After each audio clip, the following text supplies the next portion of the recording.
but it is a war they cannot win. Now, Americans have a very hard time. When I explain, that the war in Vietnam in 1975, that was a war between the United States and the Communist Party of North Vietnam. You know who runs that country now? The Communist Party of North Vietnam. That's a hint about who won and who lost. In Afghanistan, our enemy was the Taliban. You know who runs Afghanistan now? The Taliban. They won. We lost. And on and on. But this is the biggest of all. Iran is a much bigger country, much more powerful country. Iran and Turkey are the two monster countries of the Islamic world in Western Asia. You don't find any more powerful country until you get to South, Pakistan, India. So this is a crucial part of the world that is now finally throwing off 3 centuries of European and American colonial power. That's what this is the long run story of. And that's the way history is now going. We had 3 centuries of colonialism. Now we're going to have 3 centuries of anti-colonialism. And for the United States, you better get used to it because this is only a chapter in that process. Richard Wolff believes the biggest danger from the Iran war may not be what happens on the battlefield. Oil markets are under pressure. Governments are being forced to rethink trade and supply chains. Washington is spending heavily on defense while already carrying enormous debt. And at the same time, China and Russia may be gaining opportunities from relationships the United States is putting under strain. Wolff's warning is that even if this war ends, some of these economic changes may not reverse. And if he's right, the real cost of this conflict could be felt long after the fighting stops. But we are coming to the end of those reserves. So now you get the question, if they decide they can't risk, because we keep the reserves for a real, true emergency. This is a war. This is a war of choice, not a true emergency like a heat wave we can't control or something like that. So we've used up most of what we dare do. Now they keep doing it because Mr. Trump doesn't want the bad result of the election. But he will literally run out of oil if he keeps this war going more than people argue, 2 weeks, 4 weeks. But that's the order of magnitude. The Chinese, we have no idea we don't know how much they have used up. We don't know what they're not going to tell us either. And they have a different situation because there's an immense long border between China and Russia. And Russia has more oil than anybody on the planet. So the Chinese will always have a safe source of oil in their alliance with Russia. So the situation a little different. But if the Chinese decide that they don't want to use up their reserves, if they start buying a lot of the Russian oil, then that Russian oil will not go somewhere else and the price will get bid up. And we could see, and I don't want to scare people, but a price of $100 a barrel or $150, all of that's possible. I mean, all of that's possible in the next few weeks. And the fact that I say that to you is already important because it means corporations are having to plan now for how to handle if that were to happen. What am I going to do if I'm the Shell Oil Company or if I'm a company that depends on people coming to shop? Walmart, Target, any of them. People will not get in their cars if it costs them $10 or $20 to get to the Walmart in the way of gas. They'll go to the local convenience store, spend 3 times more on a bag of potato chips because that they don't have to spend. I mean, all of this is now having to factor in. Now, 2 or 3 other examples because they're very important. Oil is what a farmer uses to make his tractor work. Oil is the nitrogen source for manufacturing fertilizer, which the farmer needs so he can grow the crop that his tractor helps him to manage. Okay, now the tractor being produced requires a lot of energy, and so he has to pay more for the tractor, more for the fertilizer, more for the oil and gas to operate. The price of food has to go up. He can't.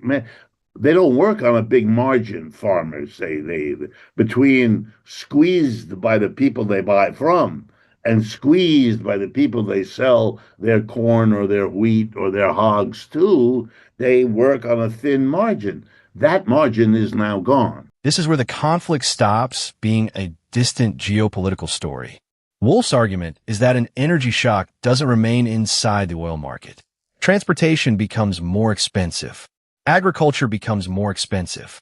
Businesses begin planning around higher operating costs before those prices even arrive. And that means the next consequence isn't just what happens to oil. It's what happens to trade. He's going to hit back by making a deal with China. He's going to say to China, hey, we're being hurt by the United States. You're not being helped. The United States is hurting you too. We have very heavy tariffs against very important things for China. So how about we get together? Here's what we'll do. Just to give you an example. So the Brazilians, I predict this hasn't happened yet, but it will. The Brazilians will say to the Chinese, we used to sell you only X amount of our crops, but we have an incredible crop of coffee, we have an incredible crop of soybeans, and we have an incredible crop of meat, beef, and sheep, and all that. Let us be your provider of all of these. Stop buying American animals, soybeans, and in exchange, here's what we'll do in Brazil. Instead of buying Fords and Chevys, we will buy Geelys and BYDs. Those are the two bigger Chinese automobile company. And so Brazil is already full of BYD. For those who may not know, BYD is the best electric vehicles in the world. By far the best quality, by far the cheapest price. So it's good for the Brazilians. They can get a better car at a lower price by shifting to China. They wouldn't have done that before because they have long-standing relationships with the United States. They wouldn't want to jeopardize those. But if the United States punches them in the face, Mr. Trump's 25% tariff, they're going to cut that deal. And now, even if the war ends, even if everything goes back to how it was on February 26 or 7 before the war started, this is a new relationship. The Chinese don't want to break it with the Brazilians. Ditto for the Brazilians. We're never going to see that business again. We're never going to see it. It's a long-term adjustment that is coming out of the current situation. There are so many of those, it would take me 3 hours just to go through the list of examples to give you. And that's the longer-term risk. A tariff can be temporary. A war can eventually end. But once companies redirect supply chains and countries find new buyers, sellers, and strategic partners, those relationships don't automatically disappear when the original crisis is over. Wolff's argument is that Washington could win individual confrontations while still accelerating a broader shift in global trade.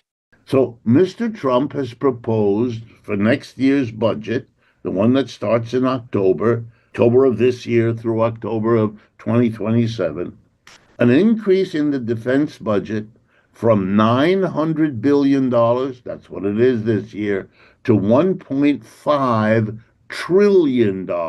That's a $600 billion increase in 1 year. That two-thirds increase of our budget built up over a century in 1 year. Why this wild increase? I just told you.